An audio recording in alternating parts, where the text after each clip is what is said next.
Yay! You know when you go fishing, the fish is here. You got the fish. Yeah, I got the fish. Is this big fish? Big fish, bro. You got it on the hook. Yeah. All right. More? No, it's good now.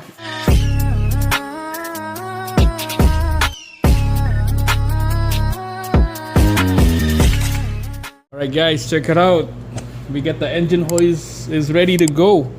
We all rig up all our straps and cables here. This cable right here, this chain. We went around the Y pipe on the turbo, and then straps on this side around the power steering bracket housing, and then the equalizer right there. Double check. I believe this side right here, everything is, there's nothing much to disconnect on this side. It's just a bracket for the intake filter. Mostly it's all in this side right here that needs to disconnect. Two heater hose right there, disconnect. The 3 line for the fuel is disconnect. Of course, the main engine cable is disconnect right here. I did already in the previous video. Return line of the power steering and the pressure side is out. It's right here. Pressure and the return line is right there. So this side looks like everything is good. Here's the harness for the engine. It's gonna go together with the engine. We have to take out the upper intake manifolds because there's a bolt right here. There's 2 bolts for the bell housing that needs to come out. We had to take out the intake manifold so we have room. And there's about 2 bell housing right here on the top, 1 on the corner right here. And let's go underneath. Did a little bit of work here already. The starter motor is out. There's 2 bolts right there that mounts to the transmission that works with the bell housing as well. 1 right there, 1 hole right there. That's for the bell housing bolts. So technically 1, 2, 3, 4, 5, 6. There's 6 bolts that goes around the bell housing. And on this side right here, you can see this is the starter bolt right there. Starter bolt right there. Need to take those out. And then right here, it shows only 2 bolts, but it's supposed to be 3 bolts right here. This is for the slave cylinder for your clutch. It's just hanging right there. So I had to find another bolt right here. It was missing. The main thing is releasing the fork from the clutch right there. It's pretty easy. This is the same thing as a Subaru clutch. You just need to push that retainer towards the clutch while you're prying the fork out. Make sure you have to push that throw-up bearing in first towards the clutch, and then you pry out the fork on the other side. Couple more nuts right here. The engine nuts right there is out. Those are 14 mil right there. Same thing with the bolts right here. And the starter motor bolts are 14 mil. This one right here is 12. Okay, so I believe that's it. And then there's a wire right here for your transmission. The wire, I need to take that out. So we're just gonna wiggle the engine and see where we're at here. You can see there's a crack coming out right here already, so that means it's working. All right, bro, jack it up. Okay. Let's give this thing a try.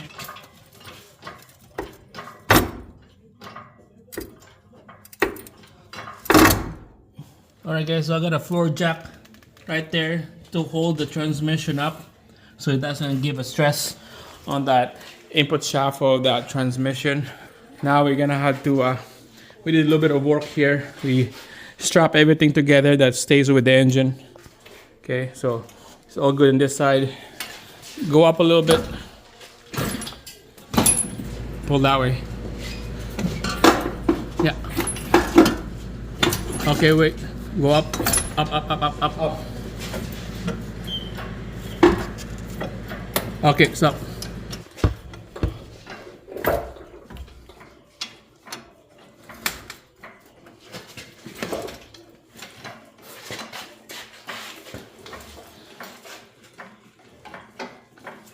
All right, wait, let's just check around again. Okay. Check around.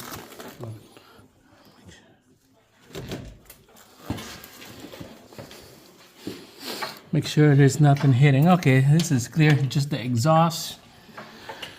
Looks good, bro.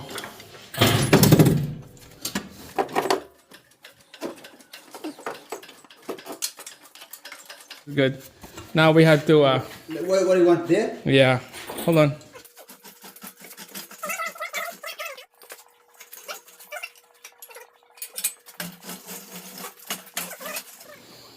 All right, there you go, guys. Here's the front. This is the right side exhaust. It's out.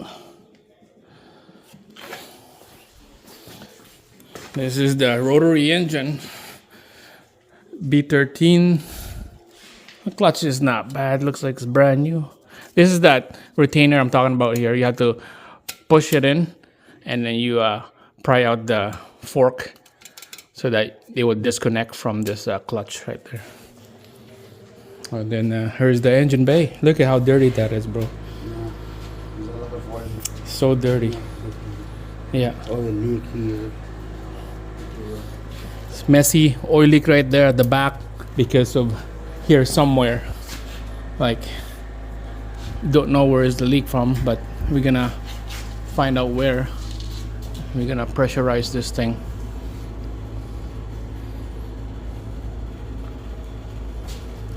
Could be here. There we go. There's a turbo right there. Okay, that could be the leak right there. Yeah, oil from the turbo right there.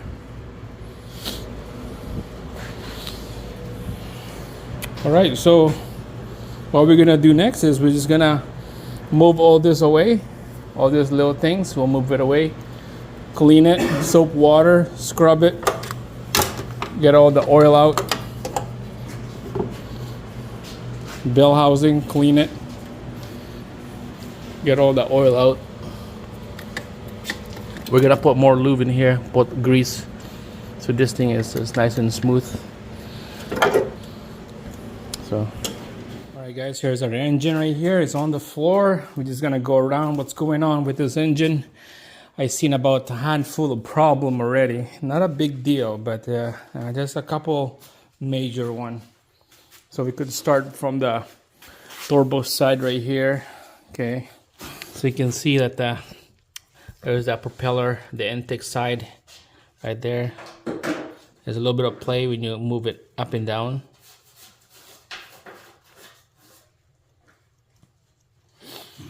There's a lot of oil and mud. Looks like mud and stuff, just like this one, just like that. And then the return line oil, the return line from the turbo going down to the oil pan, there's a leak right there. So to me, I'm just gonna take out this whole turbo out, clean it up.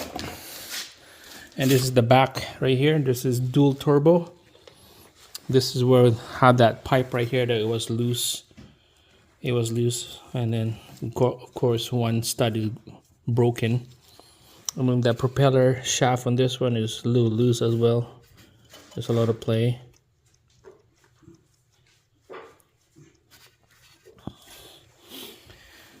So that's a problem on this one. There's a lot of not much, probably like about a 1 or 2 millimeter movement. And that's what the turbo, we're gonna take it out, clean it up. And then the rear main seal, I know that there's leak down here on the frame as well.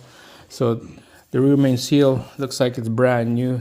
It's hard to tell, but we're gonna replace the rear main seal on this one. It's leaking.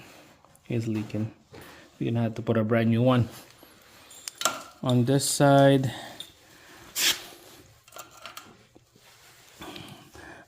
there's nothing going on in this side. Yeah, there's evidence of oil right here. I'm guessing that's from the power steering reservoir right here. See how, I know this is a problem already before, so probably from leak right here, and then it drained to the harness and down to the oil pan right here. So I'm just gonna have to take out this harness, clean it up, and make sure that get a good wire loom. And then up here on the top, the injectors and the fuel rail, I'm gonna have to take out this harness. See how all this extra connector right here is all covered up with tape because it's no use anymore. So Yeah, I should tape stuff that I don't need. Okay, this one for sure I need this one. Okay, so we have to clean this up here. It's like evidence of condensation right there, wet spot. I'm gonna have to take this out and then replace the seals. That's pretty much it. The main thing is the turbo, and then the rear main seal is next, and then the fuel line system, and then I think that's about it. There's nothing going on in here. I was debating of taking the whole block to a shop.